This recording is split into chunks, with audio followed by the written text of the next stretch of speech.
Hello, you're watching Avenue X, and today let's talk about the on-air Chinese contemporary drama 爱情而已, Nothing But You. This is a 38 episodes contemporary drama that's being aired on the web platform Tencent as well as CCTV8 satellite television. It is produced by Nian, which is a company that has produced quite a few really well-received contemporary dramas, such as 30而已, Nothing But 30, or the two series of 20 Your Life On, 20不惑. Clearly you can see that this company is trying to do a collection of dramas in spirit very similar, focusing on the 20s to 30s, or you can say even close to 40s age range contemporary big metropolis character's life. And often it takes a female character's angle, talking about a lot of women's struggles. Director Chen Chang, scriptwriter Zhang Yingji. It is led by Wu Lei, Zhou Yutong. Then it features many familiar faces such as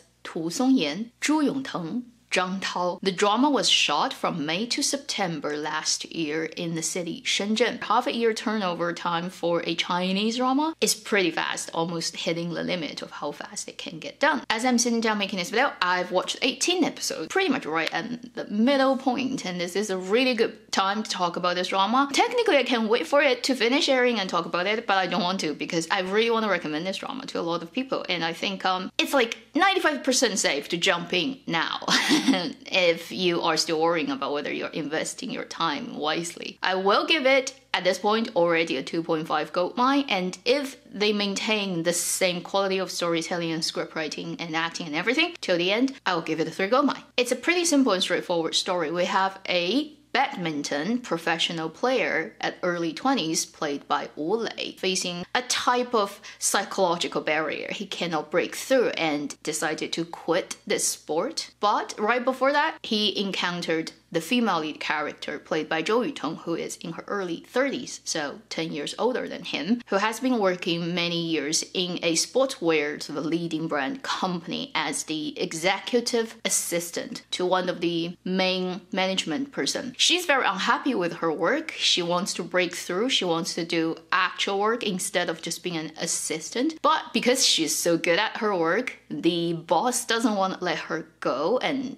develop her own career. That meeting kind of propelled both of them to go on a different route, and they both ended up in a tennis club that is run down and on the brink of bankruptcy. She became the manager of that tennis club, and he decided to change badminton to tennis at the age of 22, which is almost impossible to do in reality. And that starts a new chapter for both leading characters. Now, let's get into the specifics. This time, I really cannot pick what is bad about this drama. The most can come to is personal preferences, which I don't really consider it to be that important. For example, the look of things. Personally, it's not my favorite, but I think for the type of story, it actually fits, so it really isn't a negative. The two leads are very good, but they're not Oscar winning yet, right? So if you say it needs to be the best of the best possible acting to qualify a 3 gold mine, then this drama probably hasn't gotten to that point yet. It's not something that it hasn't done well. It is just something that it can do even better. Let's just talk about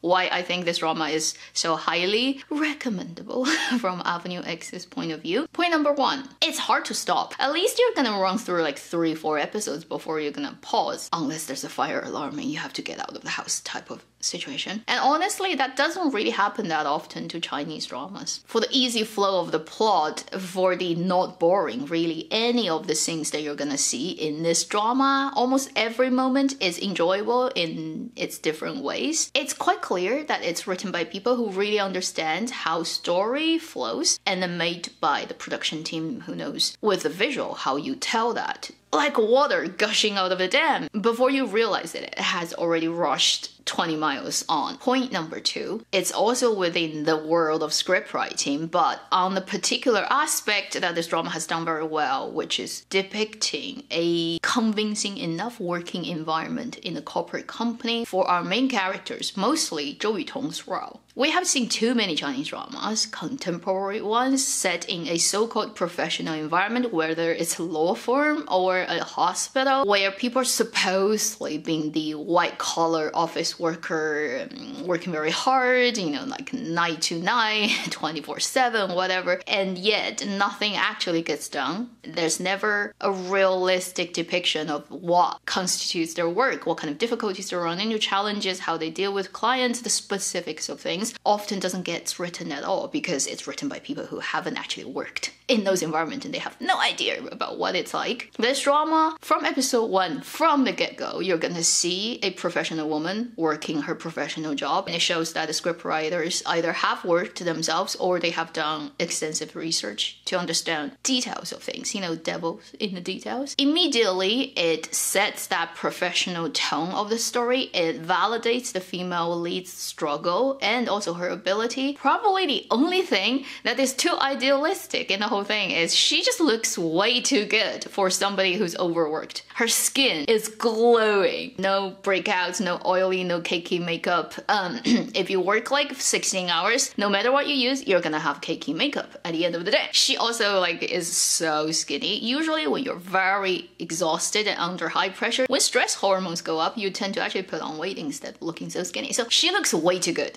for an overworked assistant to a big company's boss. So only that part is just too idealistic and unrealistic, but it's drama. It has to make people look pretty. Point number 3, I really do love almost every character in this drama because they're all written as real people. Whether they're the 2 main leads or the supporting roles, nobody is treated carelessly and irresponsibly as a plot device. Tool person used for once and discarded. No matter what they appear to be, upon first encounter when you watch the drama, you'd think, oh, that's the typical, that type of role in all kinds of dramas. As the story goes on, you'll see different sides of that person. Each and every one of them really do get treated very fairly. From the script writer's point of view, you just don't see that happen in Chinese dramas very often. In the lines written, in the conversations, exchange of dialogues between characters, all characters, not just the leads, you can totally see a very observant, sensitive thought process of the writer trying to use every opportunity on the plot level that's coming to the story to display points of interest for the audiences. Whether it is to create that resonance, whether it's trying to provoke deeper thinking from the audiences, or whether it's just trying to entertain you and make you feel,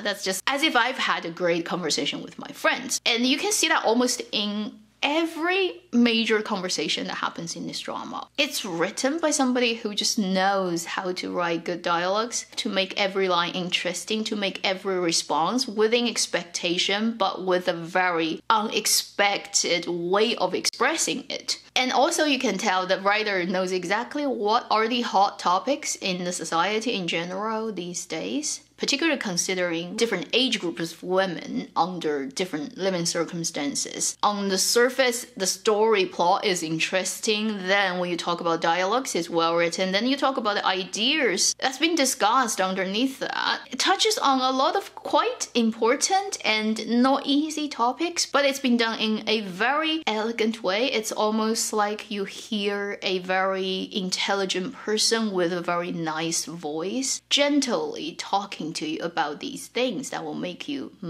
go like that. Then the 4th and last point, we do have to come to the acting and the romantic story of the 2 leads, Zhou Yutong and Wu Lei. Like I said at the beginning, this is definitely not an Oscar-winning drama in terms of acting, but it's just so right. It's picking the perfect actor and actress doing the role that once you watch the drama, you cannot imagine anyone else playing these 2 roles. Really, it can only be Wu Lei and Zhou Yutong. On their own, they fit their roles perfectly, and when they come together, there's also that thing you want in a romantic drama, in a CP, in a coupling. You want energy to flow really easily. Convince you that these 2 people can be a couple in real life. And they also managed to do that. For Zhou Yutong, I've liked her acting since a long time ago. And if I don't think about everything she's done before and that I liked, just looking at this drama, she really does convince you of her being a 社畜, society livestock. That's the direct translation, which just literally means everybody who is a wage earner. Zhou Yutong really convinced you that she could be somebody who's worked for years in such an environment. Even before this drama aired, I kind of already expected that she will do a really good job. Then for Wu Lei, I am just so happy that he took this role. He works really hard on all the physical things that will make him look better, and all that training also makes it quite convincing for him to play a professional athlete in this drama. That level of lean muscle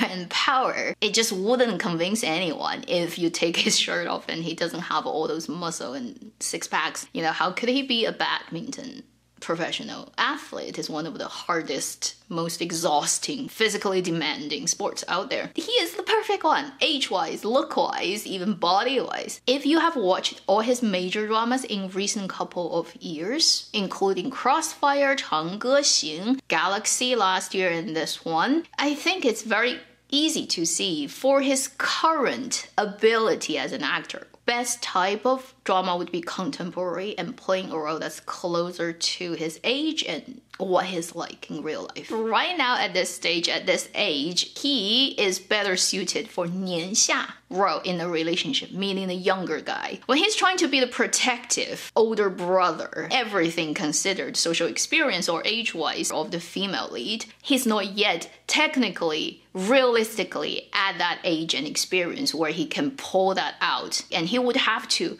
fake it. But if he does a 年下 role, younger guy, instead of being the protective shield of a relationship, being the undercurrent, being the sudden explosion of volcano and the injection of energy, it would just suit him so much better. Last year, honestly, when I was watching Love Like Galaxy, I cannot convince myself of the romantic relationship that's going on in that story. In this one, every moment is just so right. I giggle while I watch Zhou Yutong and Wu Lei do all those sweet things. Very subtle, but it's done very tastefully. Wu Lei is the perfect 小奶狗, 小狼狗, 小野狗, however you want to call it, which is the little puppy or the little wild puppy, aggressive puppy. So to wrap up this review, this is a really good drama. All the good things I've talked about it is already there. And one last thought I want to add on to is a new trend of Chinese contemporary romantic drama is coming in the next 10 to 20 years, targeted still to young audiences, would be the 年下 story, where the female character have working experiences, have very matured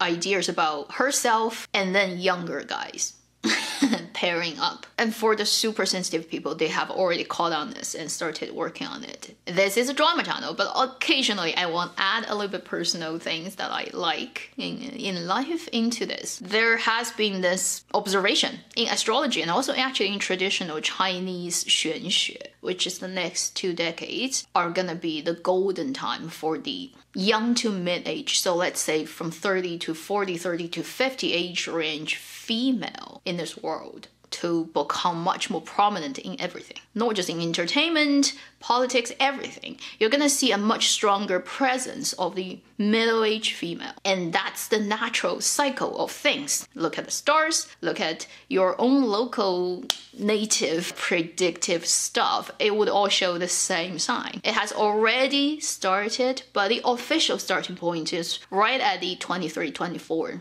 year mark. I just hope everybody watching my video, you have a happy and longevity life, and let's just live for the next 2 decades and see if that happens. This video would be on YouTube to prove that mouth of mine. That's the end of my halfway point review of the drama 爱情而已, Nothing But You. I cannot wait for this drama to finish airing and then do really well. Get another 3 gold mine from me. Fingers crossed it happens. Thank you for watching Avenue X. I'll see you in my next video. Meanwhile, live long and happy drama watching.